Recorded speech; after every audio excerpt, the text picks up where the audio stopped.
মাজার বাঁধন জায়েজ, কিন্তু যাত্রার মাজার জায়েজ নাই। এ নফির, সফির, 10 ফির, 12 ফির, 14 ফির যারা আবিষ্কার করছুন, নফিরই কি এবার হতুন এসে দেবের জীবনে কি এবার বাপ ফোন বাড়ি হরে এবার ইসলামের কি অবদান হতে আস্তানা কে বানাইও। এখন সমাজে সমাজে ফারা ফারা আস্তানা কিয়া হদিতরে ফারা থাকে না আস্তানা ইতারা তো রোজ করি তোরে তাহারে ফারা আস্তানা নাই, যারা তো রোজ করি না পারে কিউ আস্তানা হতে এটা অলি হলে বইয়ের এবার তুমি দেখো না হয়তো অমুক স্বপ্ন দেখি। এখন আস্তানা বানাইতে হলে মানুষ জীবনের স্বপ্ন দেখাই, ইবে আস্তানার স্বপ্ন দেখানোর উপযুক্ত মানুষ কি তুই বিবেচনা করছো না? আর যদি এ আস্তা নয় তোর মদিনার পুরো শহরত আর নবীর 1 লক্ষর উপরে সাহাবা এখন তো 1 নম্বরের বলি ইতারা জেনে জেনে একটি যে দোয়ানত বসি, যে গলিত বসি, যে রাস্তাত বসি একদিন ব্যাকিন মাজার বারে ফেলাম করিব হতা হল ঠিক কিনা? যে মাজার কাল্পনিক মাজার স্বপ্ন দেখি উন্দি মাজার নফিরি, সফিরি, 12 ফিরি, 13 ফিরি, 14 ফির, 15 ফির মাজার এগুলোর ওরস জায়েজ নাই, এগুলোর জিয়ারত হারাম, এগুলোর উরুসিয়ান শরীয়ত জায়েজ। যেখানে লাশ নাই সেখানে জিয়ারত নাই, হারাম। শরীয়তের মাসলা হুজুর একদম স্পষ্ট করে দিয়েছে। তারা ভাঙতেছে, এরা জানে না কোন মাজার ভাঙতে হবে, কোন মাজার রাখতে হবে।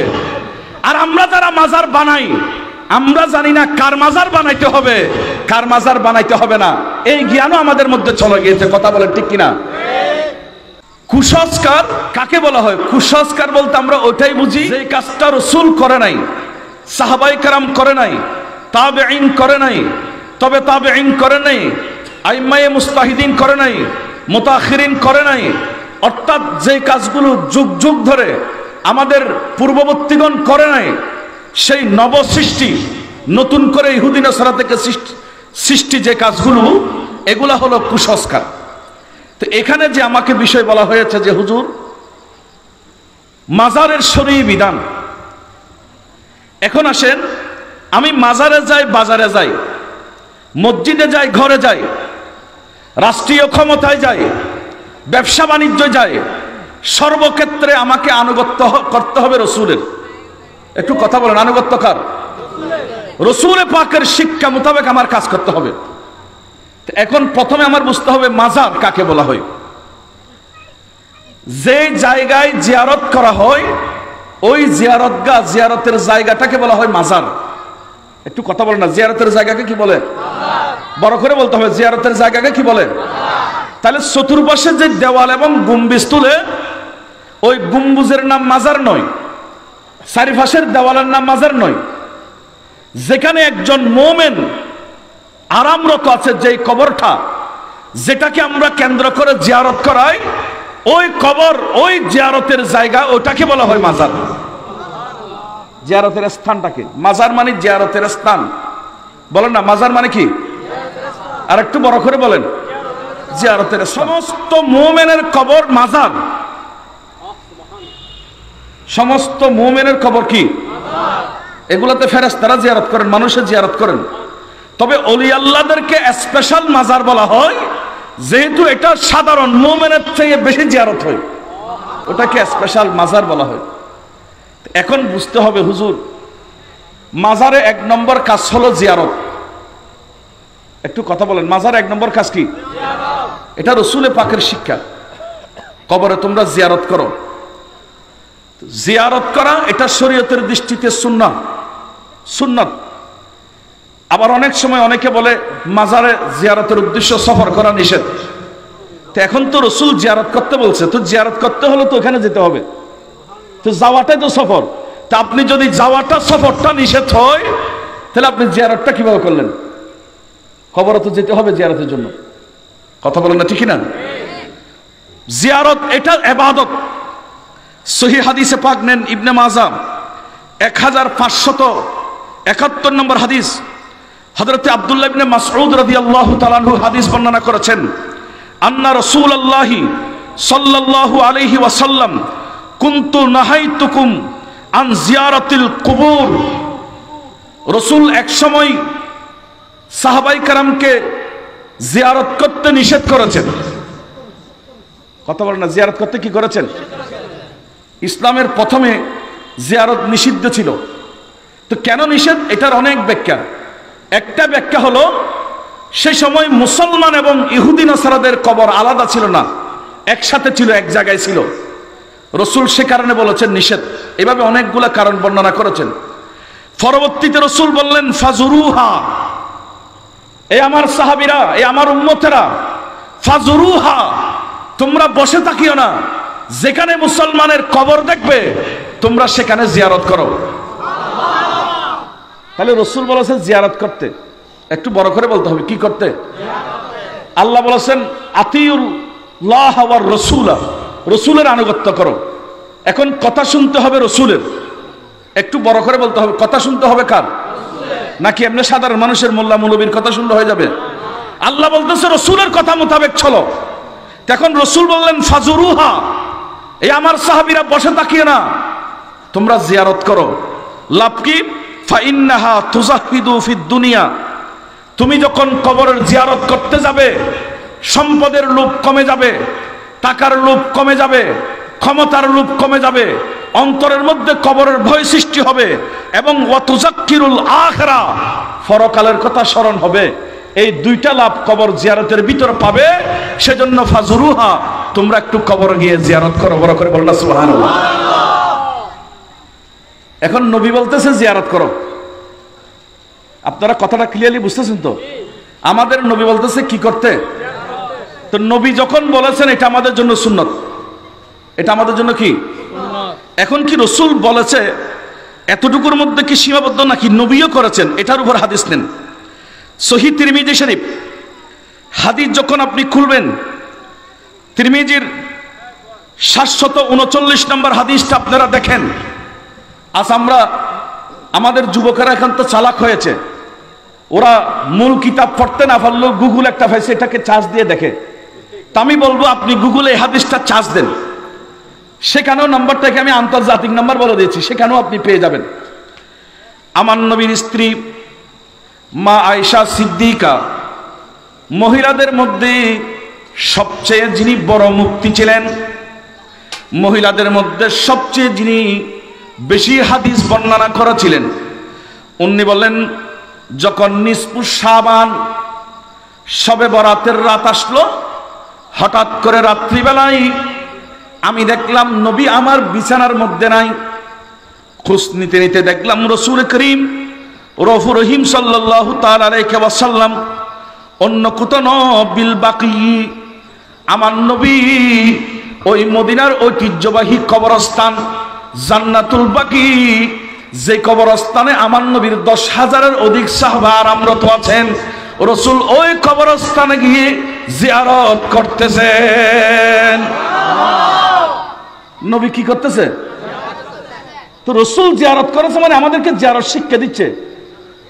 এটা তো সিহাসিত্তার অন্যতম কিতাব তিরমিজির হাদিস বলতেছি, এটা কারো ফুটি গল্প কাহিনী কিচ্ছা নয়।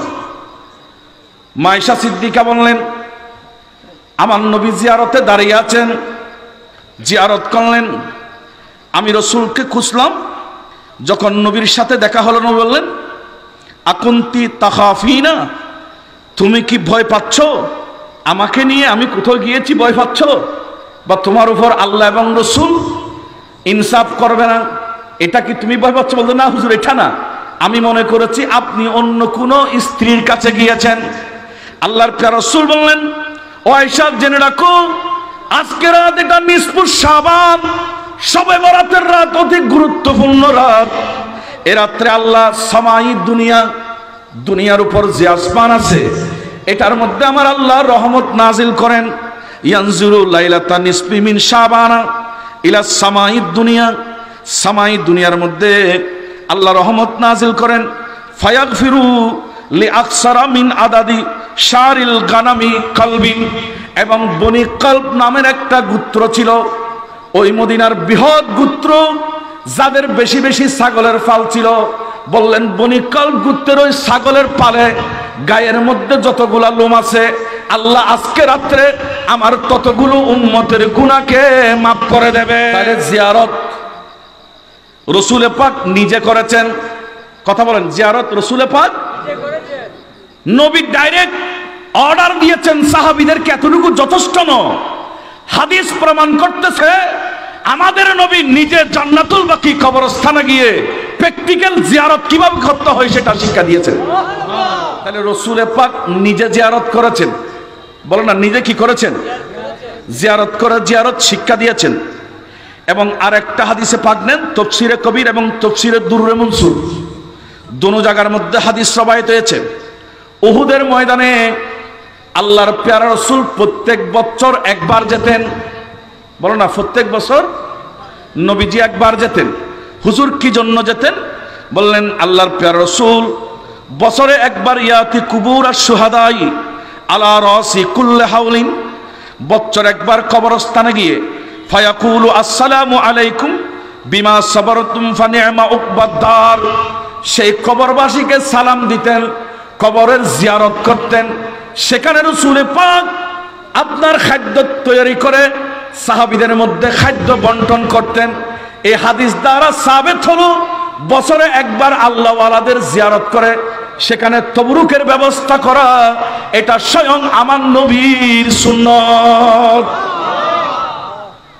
আর জীবে উরুস করে বছর একবার, এবার ডাইরেক্ট হাদিসে পাক রাসূল ইহুদের শহীদদের কবর গিয়ে সেখানে উরুস করেছেন, ফাতিহা খানের ব্যবস্থা করেছেন, তাদেরকে সালাম দিয়েছেন, দোয়া করেছেন, তাদের জন্য দোয়া হয়েছে।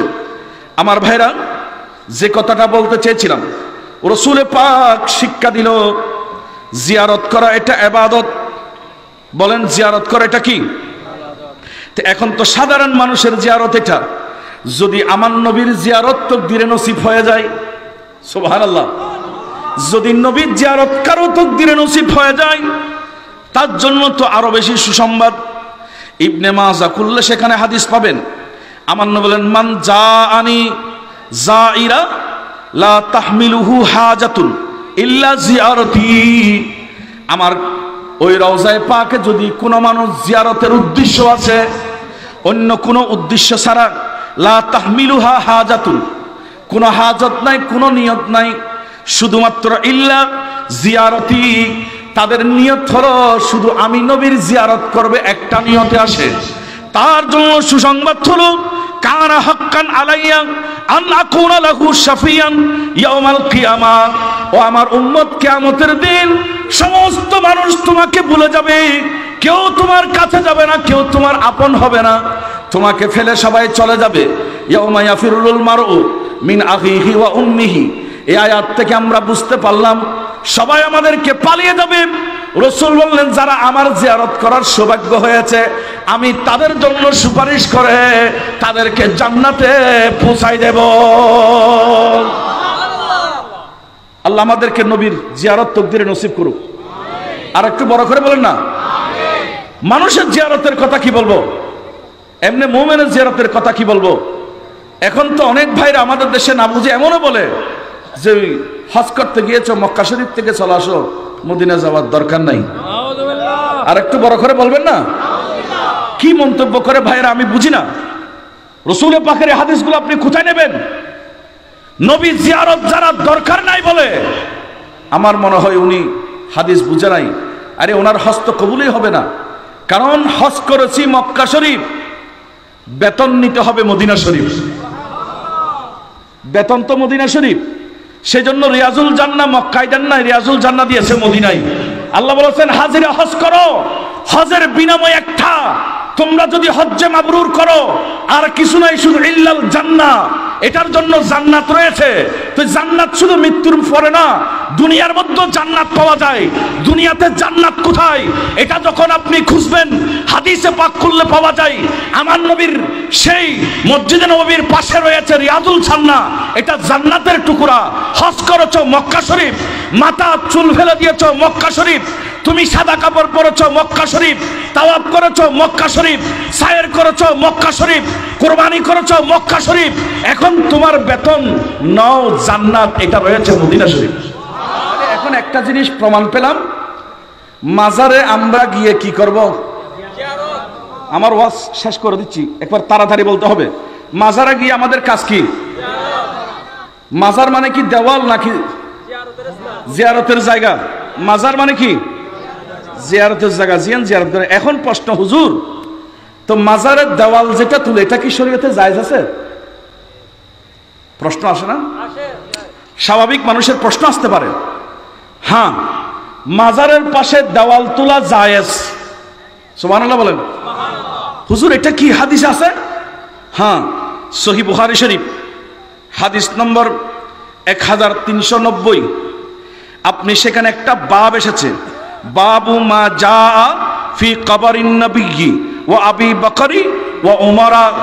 সেখানে ডাইরেক্ট একটা পরিচ্ছেদ রচনা হয়েছে বুখারী শরীফের মধ্যে। সেই পরিচ্ছেদের মধ্যে হাদিস আছে, উমাইয়া খলিফা ওই শাসন আমলে আপনার প্রায় 86 হিজরিতে মদিনা শরীফের নবীর রওজায়ে পাকের এক পাশ দশে গেল, এক পাশ ভেঙে গেল। তখন সে সময় বাদশা ছিলেন ওয়ালিদ ইবনে আব্দুল মালিক। উনি লক্ষ্য করলেন আমার নবীর রওজায়ে পাক, নবীর রওজায়ে আতাহারের দেওয়াল ভেঙে গেল, এটা মেরামত করতে হবে। তো সিদ্ধান্ত নিয়ে কিছু মানুষকে দায়িত্ব দিলেন, কিছু সাহাবীকে দায়িত্ব দিলেন। আপনার ওইখানে মেরামতের কাজ চলতেছে। হঠাৎ করে মেরামত যখন চলমান আছে, সে সময় দেখলেন যেদিকে দেওয়াল ভেঙে গেছে ওইদিকে একটা আপনার জিন্দা মানুষের পা দেখা যাচ্ছে। আর একটু বড় করে বলেন না, একটা পা দেখা যাচ্ছে। এখন সবাই আতঙ্কিত, হারি এটা মনে হয় রসুলে পাকের কদম মোবারক। এক একজন এক একটা মন্তব্য করতেছে, কেউ সিদ্ধান্ত যেতে পারতেছে না। হঠাৎ করে মায়েশা সিদ্দিকার একজন ভাগিনা, যার নাম উরওয়া, উনি দাঁড়িয়ে গেলেন, বললেন লা ওয়াল্লাহি, আল্লাহর কসম করে বলতেছি, মাহিয়া কদমুন নবী সাল্লাল্লাহু আলাইহি ওয়াসাল্লাম, তোমরা সাক্ষী থাকো এটা আমার নবীর কদম ন, মাহিয়া ইল্লা কদমা উমরা, এটা হলো আমার নবীর আশেক হযরতে উমরের পা দেখতেছি। এটা কার পা?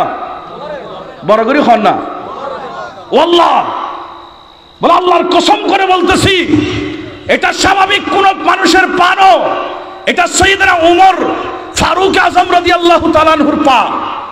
তুমি চিহ্ন কিভাবে? বলতো আমি ফারুক আজমের সাথে বেশি ছিলাম।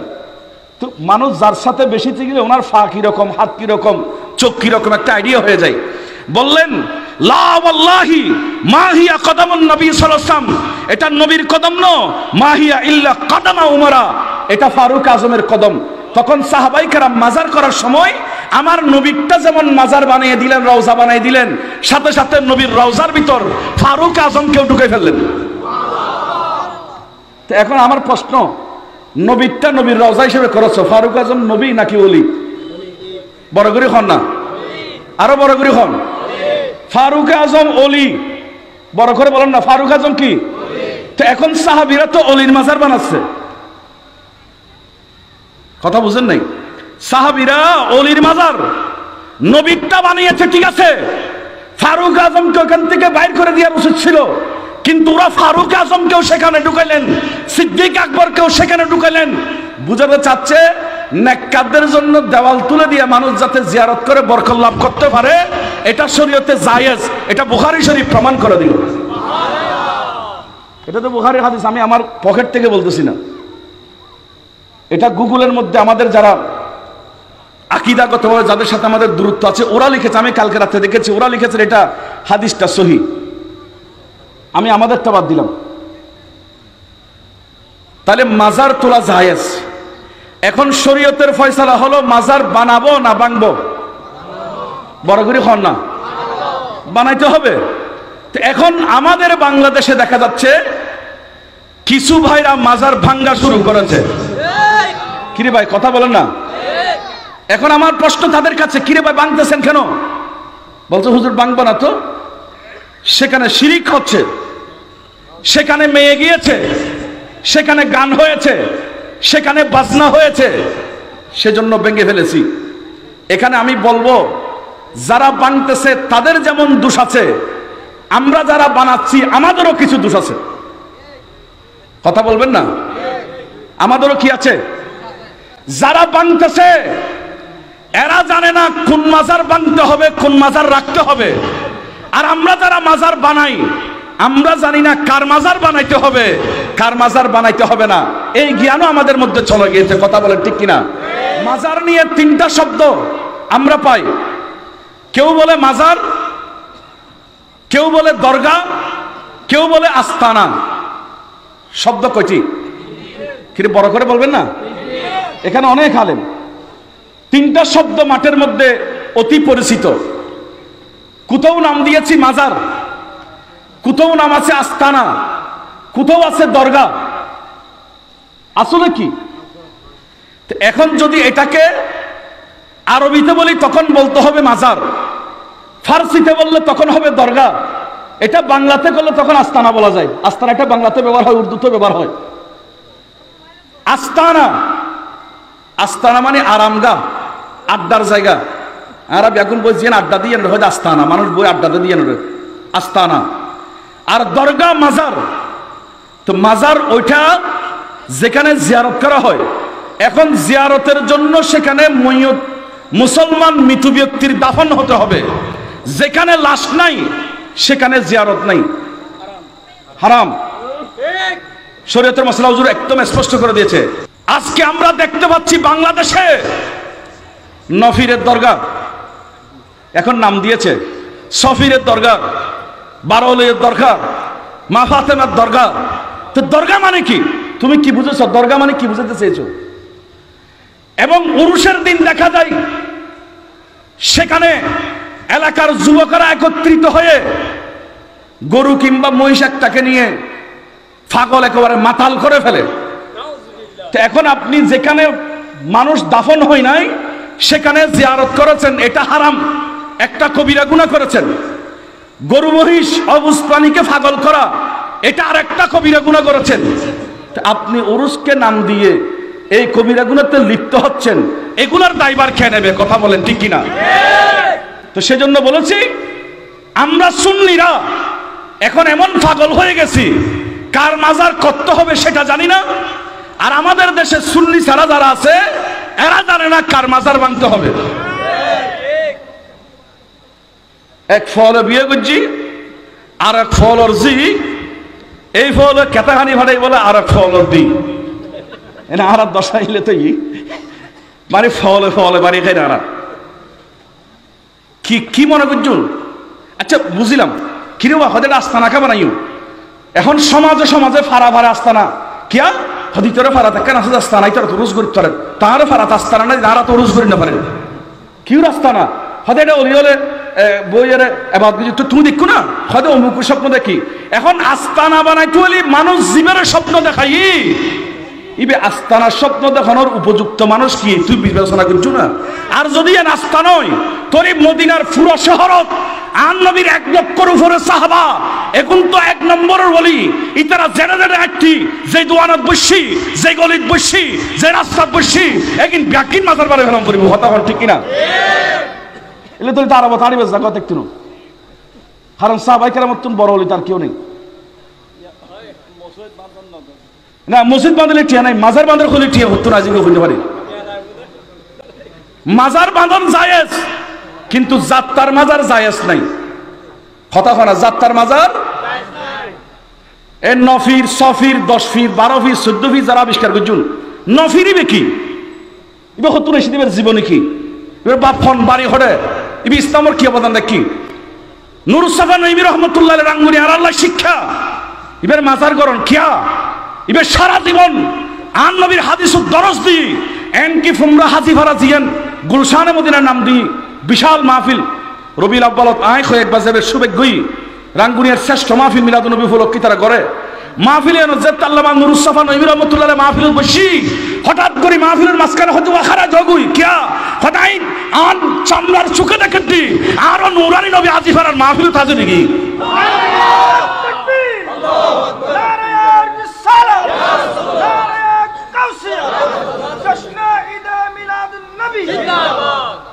মাজারের মূল লক্ষ্য উদ্দেশ্য মানুষ ইবে বড় আছিল ইবে বহুত দিন ইসলামের খেদমত গুজিয়ান চিহ্নিত করে রাখিলি মানুষে জিয়ারত করাইব কিয়া জিয়ারতের মধ্যে লাভ আছে বড় করে না জিয়ারতের মধ্যে কি আছে জিয়ারতের লাভ আছে তো লাভ হয়ে যাতে মানুষ নোয়ারাই কেন অলি আল্লাহর দরবার দোয়া কবুলের জায়গা হাদিসের প্রমাণ কি?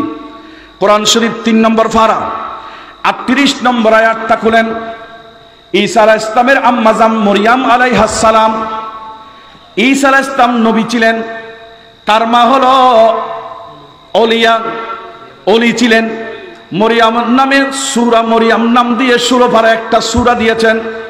মরিয়ম আলাইহিস সালাতু ওয়াস সালামের আম্মা জান নিয়ত করেছেন, আমার পেটে যে সন্তান এটা আসলে আমি বাইতুল মুকাদ্দাসের খেদমত করার জন্য দেব।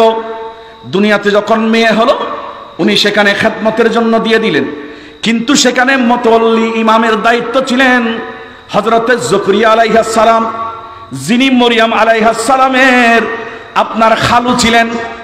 উনি সেখানে খেফালতের দায়িত্ব ছিলেন। তো ওনার কাছে যখন দিলেন নির্দিষ্ট রুমে, মরিয়ম আলাইহিস সালাতু ওয়াস সালাম, আমরা তো ছেলে মেয়ে একদিন মসজিদ ঝাড়ু দিলে রাগ করি, তৎকালীন সময় মানুষ আল্লাহর ঘরের খেদমত করার জন্য ছেলে মেয়েদেরকে দেবে, এটা পেটে থাকতে মান্নত করতেন। সুবহানাল্লাহ।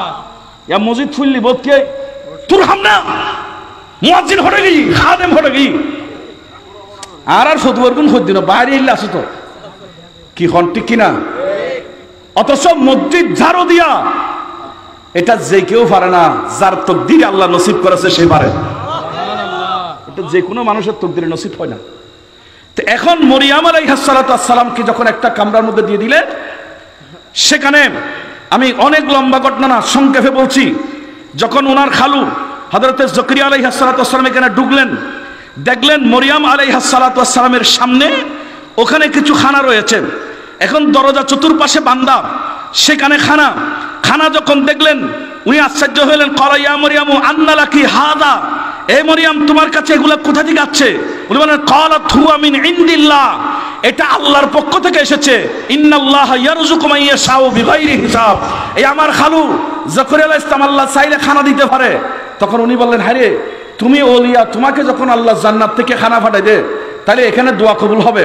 উনি তখন বৃদ্ধ বুড়ো হয়ে গেছে, ওনার কোনো ছেলে মেয়ে ছিল না।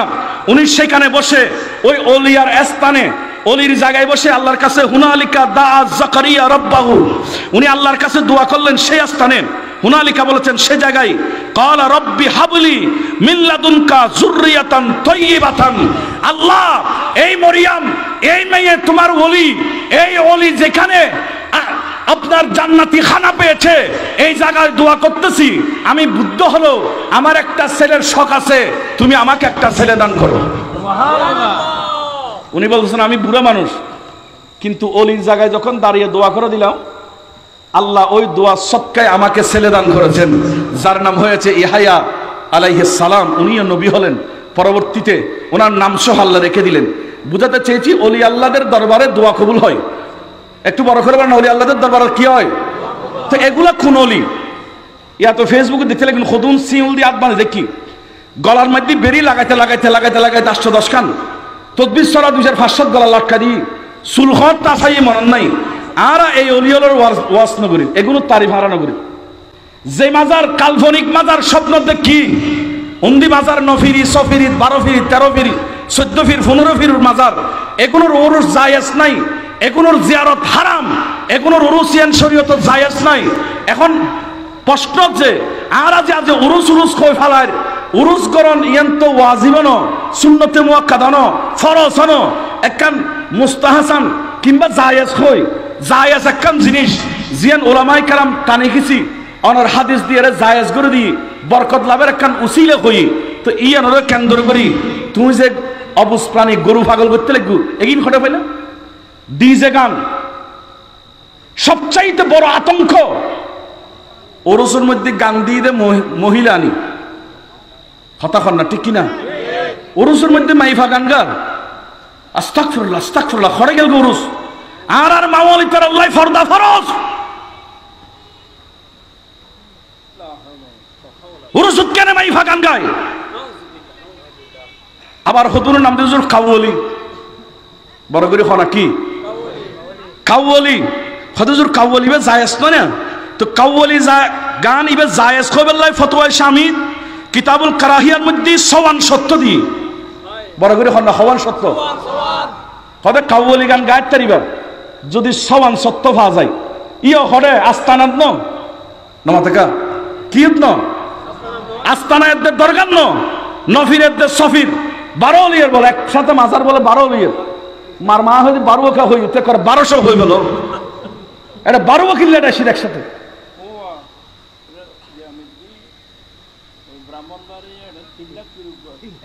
ওই ব্রাহ্মণবাড়ি অগ্রস্ত বলে 3 লাখ ফির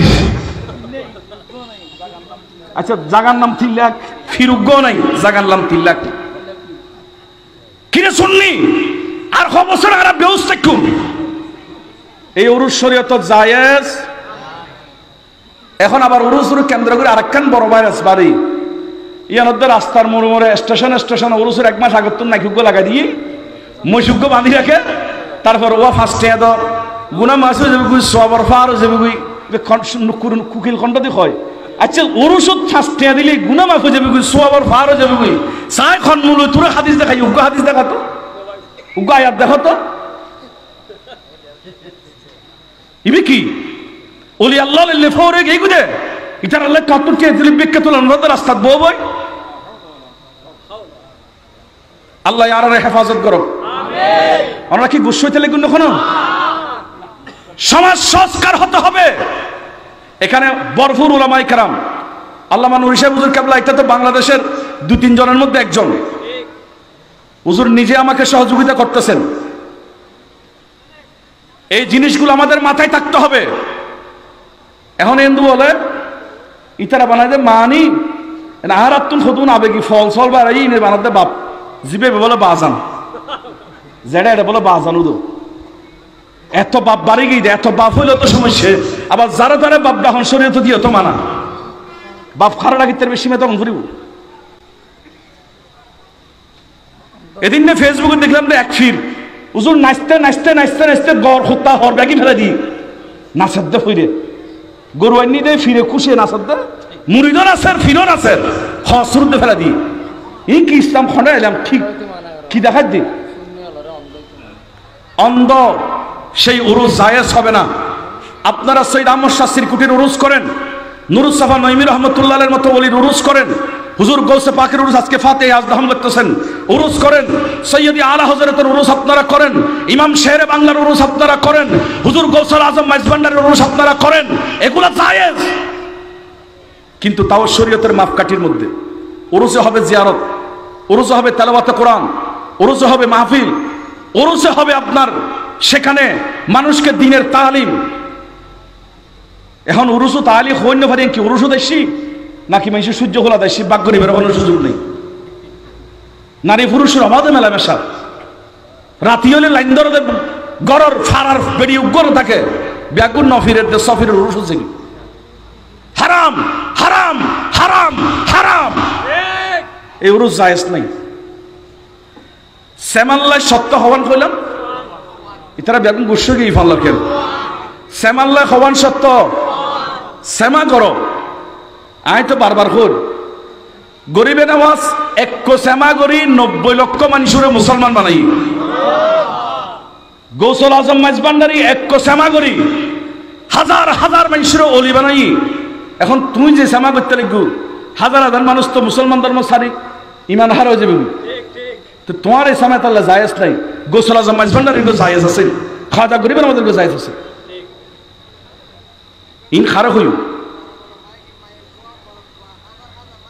এখন আসেন এই সেমাগুলো 6টি সত্য 1 নম্বর সত্য সেমার মজলিসে অপ্রাপ্তবয়স্ক ছেলে বসতে পারবে না নাবালেগ ছেলে বইনান মানা সেমার মধ্যে নাবালেগ ছেলে বই থাকতো বলেন না নাবালেগ ছেলে বসতে 1 নম্বর সত্য 2 নম্বর শর্ত হলো উপস্থিত সবাই উপযুক্ত হতে হবে সেমার আহাল হতে হবে উপযুক্ত হতে হবে শুধু সেমার উপযুক্ত মানে কি ফতোয়া ইসলামের মধ্যে লিখে দেন সেমার উপযুক্ত তাকে বলা হয়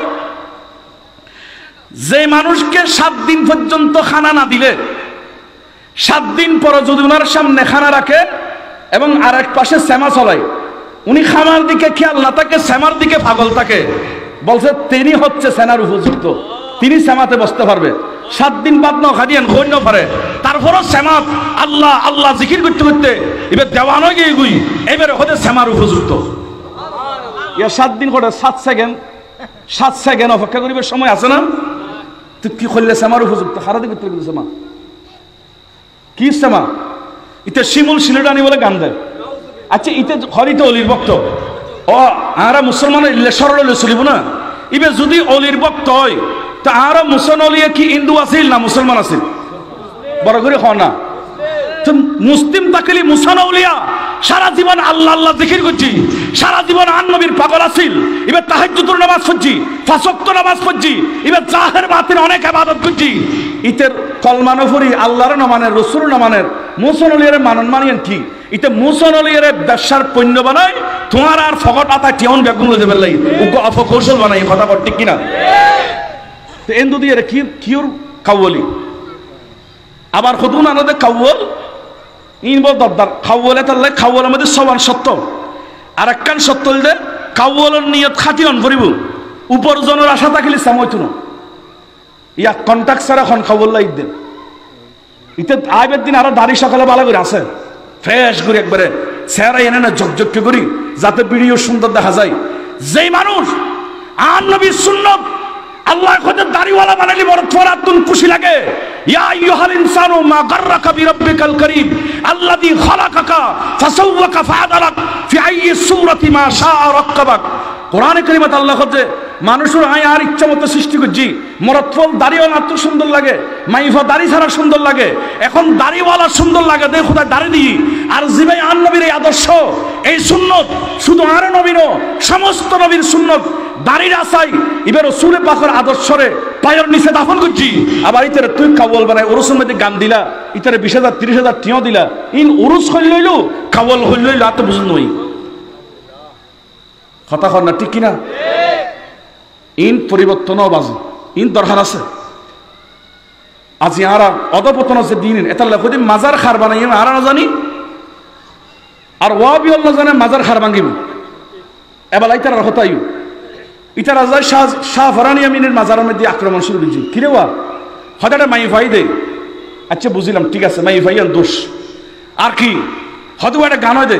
আচ্ছা বুঝলাম গানিয়ান দোষ আর কি হয়তো একটা ফৌরল নামাজ না ফর দে। আচ্ছা দুঃখিলাম মিয়ান দোষ।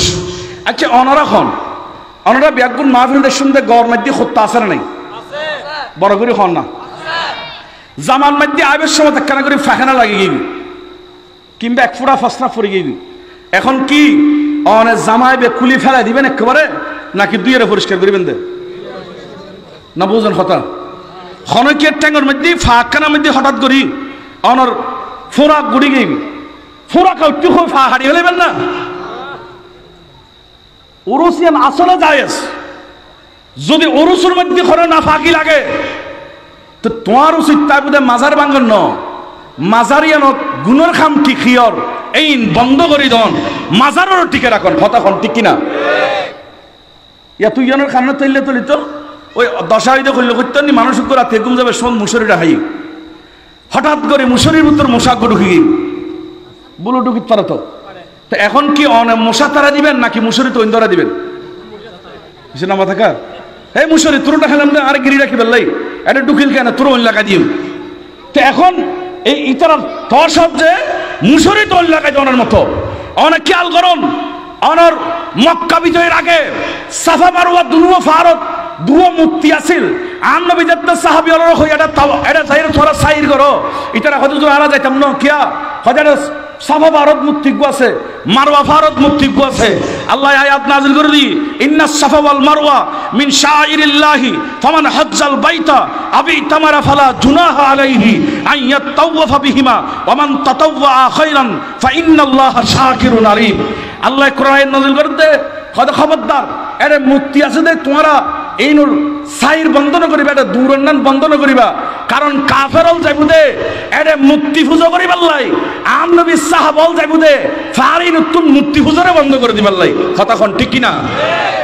ইসলামের শিক্ষা থেকে না যেটা গুণ হইব হারা মর্দে মুজাহিদ যাইবু এটা গুণ বন্ধ করিবার লাই। তো তুমি মাজার ভাঙ্গিয়ে কি ইসলাম প্রচার করতে লাগবে দে ওলি আল্লাহর অবদান অস্বীকার করিবার কারো কোনো সুযোগ কারো কোনো ক্ষমতা নাই। কারণ এই অনর বাংলাদেশত ইসলাম ফাদি আর কোনো ব্যক্তির মাধ্যমে আল্লাহর অলিয়লের সৎকায় কথা কোন ঠিক কিনা? তাহলে অলিয়লের সম্মান করেন করিব তবে হ্যাঁ, ওই কাল্পনিক মাজার এটা ইসলামে সাপোর্ট করে না, এটা ভাঙতে হবে। সেজন্য বলবো, আপনারা যারা ভাঙেন কাল্পনিক মাজার ভাঙেন, আর যারা বানান কাল্পনিক মাজার বানাবেন না, আপনারা মহান ওলিয়ায়ে কেরামের মাজার বানান, দেখবেন আপনি লাভবান হবেন। এই জিনিসগুলো আমাদের আসতে হবে। আল্লাহ পাক সেই মাজার কি জিনিস আমাদেরকে বুঝার তৌফিক দান করুন, বলুন আমিন। তাহলে উরুসকে কেন্দ্র করে মহিলানে গান দিয়া হারাম, কথা শেষ। মহিলানে গান দিয়া কি? এবং স্বপ্নে আস্তানা দরগা নাম দিয়ে বানানো, এটা হারাম। এখানে জিয়ারত করার দরকার নাই, এখানে যাওয়ার দরকার নাই, এগুলো ইসলামে নিষিদ্ধ। এগুলো কেন করবেন আপনি? শুধু শুধু কোনো অর্থ নাই। হ্যাঁ, কোন জায়গায় আপনি দেখেছেন, যেমন আপনার ঘরে হয়তো আপনি মনে করতে পারেন একদিন হুজুর আল্লামা তৈয়ব শাহ রহমতুল্লাহ কারো ঘরে এসেছে, সে যদি ইচ্ছা করে এখানে তৈয়ব শাহ রহমতুল্লাহ এই পালঙ্গে বসেছে, আমি এই পালংটা এখানে আমি রিয়াজত করবো, ইবাদত করব, সেজন্য এটাকে নির্দিষ্ট করবো, এখানে আমরা বসবাস করব না, এখানে আমরা ঘুমাবো না। এটা হচ্ছে আপনি একজন আল্লাহর ওলি বসেছে, সে জায়গা বরকতমণ্ডিত হয়েছে, এটাকে সম্মান করে, এটা আলাদা ব্যাপার। কিন্তু হুবহুব ঘুমে তারপর আপনার অহেতুক একজন মানুষ যার নামাজ নাই কালাম নাই সে স্বপ্ন দেখেছে আপনি মাজার বানাইছেন, এগুলার কোনো দরকার নাই। প্রথমে মাজার বানাবে মাজার, তারপরে বানাবে বাজার, তারপরে এখানে নারী পুরুষের অবাধে মেলামেশা করে ইসলামকে দাফন করা হচ্ছে। আল্লাহ এই ধরনের সংস্কৃতি থেকে আমাদের মুসলমানদেরকে হেফাজত করে, বলুন আমিন। সেজন্য বলবো, মাজার কেন্দ্রিক এই যে ছেলেরা আমাদের ফদুয়া ইউনিয়নে এখন বেশি হচ্ছে, মাজার যেদিন না উরুস হয়, ইতারা ট্রাক একখান সাজায় মসজিদে লই, গোড়া এলাকা দিনে ঘুরতে থাকে, ডিজে গান বাজাই। এবং আয় দেখি যে আর ফদুয়া ইউনিয়নে তেল্লো আর হাসের রিপোর্ট আছে, ফোয়াজিউন ডিজে গান বাজার ব্যাগুন নাউজুবিল্লাহ মদ পান বুঝি, ফদুয়া ইউনিয়নের ঘটনা।